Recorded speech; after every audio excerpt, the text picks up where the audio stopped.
अस्सलाम वालेकुम, मैं हूं रिजवान अशरफ। जनरल फैज़ हमीद के कोर्ट मार्शल के मतलब बहुत सारी खबरें इस वक्त चल रही हैं। कुछ अहम तरीन मालूमात और खबरें मेरे पास मौजूद हैं, वो आपके साथ में शेयर करता हूं कि इस वक्त स्टेटस क्या है उनके कोर्ट मार्शल का। इसके अलावा उनके अंदर मज़ीद कौन से ऐसे नाम हैं जो कि सामने आ रहे हैं, और कौन सी ऐसी चीज़ें हैं, इंफॉर्मेशन है जो नई नई सामने आ रही है। तो उसके मतलब बड़ी हैरान कुन किस्म की तफसीलात और इंफॉर्मेशन इस वक्त हासिल की है मैंने। और इसके ऊपर बहुत सारे एक दो व्लॉगर्स ने भी बात की है, उन्होंने भी इंफॉर्मेशन शेयर की है। तो इसके बारे में कुछ मालूमात है मेरे पास, वो एक एक करके मैं आपके साथ शेयर करता हूँ। देखिए, जनरल फैज़ हमीद का जो कोर्ट मार्शल है वो आपको पता है कि दिसंबर के अंदर जब सेकंड प्रेस रिलीज उनके मुतालिक जारी की जाती है तो तब से ये कार्रवाई शुरू की जाती है। हालांकि लास्ट ईयर, पिछले साल, ये तकरीबन कोई अगस्त का मामला होगा। ये जिस जिस वक्त जनरल फैज़ हमीद को हिरासत में लिया गया, उनकी गिरफ्तारी की गई, उनको मिलिट्री कस्टडी में लिया गया। उसके बाद उनको उसके मुतालिक एक प्रेस रिलीज निकाली गई, और सेकंड फिर प्रेस रिलीज लास्ट मंथ निकाली गई, और उसके अंदर फिर बाकायदा चार्ज फ्रेम करके तो कोर्ट मार्शल की कार्रवाई शुरू कर दी गई। और उसमें 9 मई के वाक़यात भी शामिल थे कि इसके मुतालिक भी तहकीकात हो रही हैं। और उसमें फिर उनके जो ऑफिस के मामला थे कि उन्होंने किस तरीके से अपने ऑफिस को इस्तेमाल किया, अपने ओहदे को इस्तेमाल किया, या अपनी ताकत को इस्तेमाल किया, या फिर टॉप सिटी के मामला से लेकर और इस तरह के बड़े मामला उसके अंदर शामिल थे। अब मामला ये है कि अब जनरल फैज़ हमीद के कोर्ट मार्शल के दौरान एक और इंतहाई अहम तरीन नाम सामने आया है, और वो नाम पाकिस्तान के अंदर सबसे बड़े प्रॉपर्टी टाइकून का, सबसे बड़े बिजनेसमैन का, सबसे अमीर तरीन आदमी का नाम सामने आया है, जिसका नाम है मलिक रियाज। आपको पता है कि ये जो इमरान खान का केस है, 190 मिलियन पाउंड केस, इसके अंदर अगर आप चले जाएंगे, पीछे चले जाएंगे, तो इसमें भी आपको शरीफ खानदान का और पीछे मलिक रियाज का नाम मिलेगा। और इसमें तो खैर डायरेक्ट नाम है उनका, मलिक रियाज का, क्योंकि 190 मिलियन पाउंड केस, इसके अंदर जो 190 मिलियन पाउंड जो अमाउंट है, उसके जो ट्रांजैक्शन पाकिस्तान के अंदर सुप्रीम कोर्ट पाकिस्तान के अकाउंट में होती है, ये वैसे बड़ी हैरान कुन बात है। तो पैसा इमरान खान के अकाउंट में आया नहीं, पैसा इमरान खान ने इस्तेमाल किया नहीं, इमरान खान के पास पहुंचा नहीं, और फिर भी इमरान खान के ऊपर करप्शन का ये केस बना दिया। अकल कोई तस्लीम करती है इस बात को? ये पैसा जिसका था और जिसकी सारी सेटलमेंट की गई, पीछे तो असल में मलिक रियाज था। बहरहाल ये ज़मीनन मैंने बात कर दी, और आपको मैंने बता दिया कि इधर भी इनका नाम शामिल होता है, और इधर भी इनका जिक्र आता है, इधर भी इनका नाम लिया जाता है 190 मिलियन पाउंड केस के अंदर। अब यहाँ पर ये जो जनरल फैज़ हमीद के मामले पर, इसमें भी इनका नाम आ रहा है मलिक रियाज का, कि इनके साथ भी कोई ऐसी चीज़ें और सेटलमेंट और मामला। असल में एक ज़मीन का जिक्र हो रहा है। जनरल फैज़ का आपको पता है कि चकवाल से उनका ताल्लुक़ है, तो वहाँ ज़मीन का कुछ ऐसा मामला है, वहाँ पर कोई बाग बनाने का या वहाँ पर कोई पार्क बनाने का। वो जो पार्क वगैरह कन्वर्ट किया गया, वो मलिक रियाज या उनकी जानिब से कोई, उनकी जो कंपनी है उनकी जानिब से कोई इस तरह का काम किया गया है। तो वो भी इस वक्त तफ्तीश में है, और उसके ऊपर भी तफ्तीश और तहकीकात हो रही है। अब जनरल फैज़ हमीद का जो कोर्ट मार्शल है, पाकिस्तान के अंदर क्या तासुर दिया जाता है, यहाँ पर क्या बात की जाती है, यहाँ पर क्या मामला होते हैं। यहाँ पर नॉर्मली इस तरीके से जिक्र किया जाता है जनरल फैज़ का कि असल में ये जो काम कर रहे थे, ये इमरान खान या PTI के लिए कर रहे थे, और 9 मई के पीछे जो ये सारा प्लान किया गया, उसके पीछे जो मास्टरमाइंड है वो इमरान खान और जनरल फैज़ है।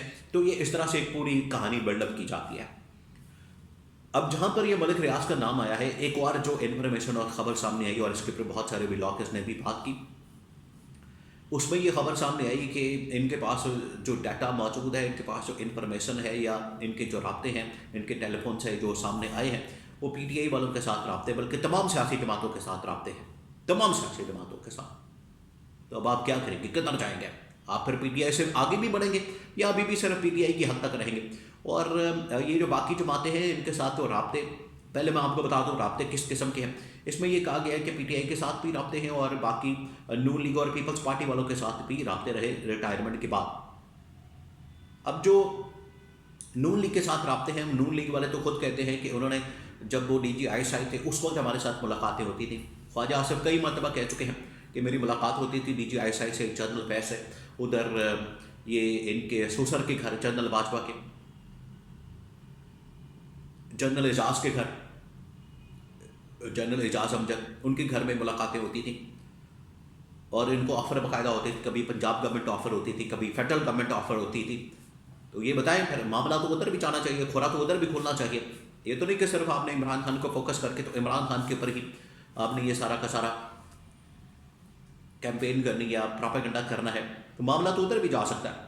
अब जो उनके पास से डाटा मिला है, रिकवर हुआ है, उसमें ये कहा जा रहा है कि जनरल फैज़ की रिटायरमेंट के बाद उनके जो ताल्लुकात, उनके जो कॉन्टैक्ट्स, रवाबते, वो पीटीआई के तकरीबन कोई 50-60 लोगों के साथ रबते उसके अंदर वो ट्रेस हुए, जिसमें 50% जो है वो पीटीआई वालों के साथ है और 50% बाकी नून लीग और पीपल्स पार्टी वालों के साथ है।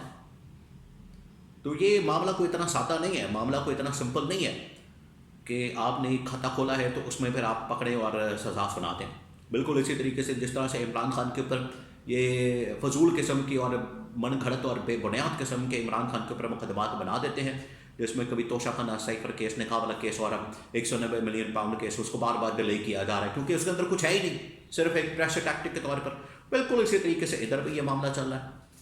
अगर मेरिट के ऊपर आपने चीज़ें चलानी है, मेरिट के ऊपर आपने मामला को आगे चलाना है, इंसाफ करना है, इंसाफ बिल्कुल होना चाहिए, एहतसाब सबका होना चाहिए।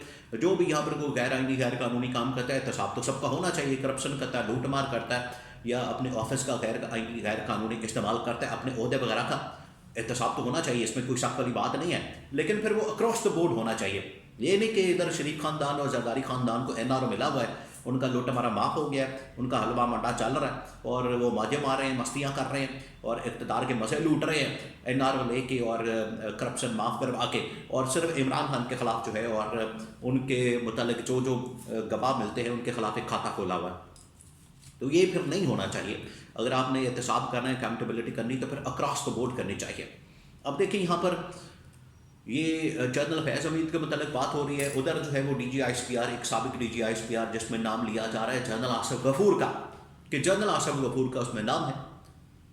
तो ये सारा कुछ किस वजह से किया जा रहा है? सिर्फ इस वजह से कि इमरान खान को अंडर प्रेशर लाया जाए, इमरान खान को किसी तरह से दबाया जाए, इमरान खान को किसी तरह से अंडर प्रेशर किया जाए। अब इसके ऊपर मंसूर अली खान ने बड़ी डिटेल के साथ भी लॉक किया है, उसके अंदर इंफॉर्मेशन दी है जनरल फैज़ के सारे खुद मार्शल की कार्रवाई के मतलब कुछ इन्फॉर्मेशन दे दी है, एक दो खबरें जो मैंने आपके साथ शेयर कर दी हैं। तो बाकी बहुत कुछ अंदर तो चल रहा है, हो रहा है,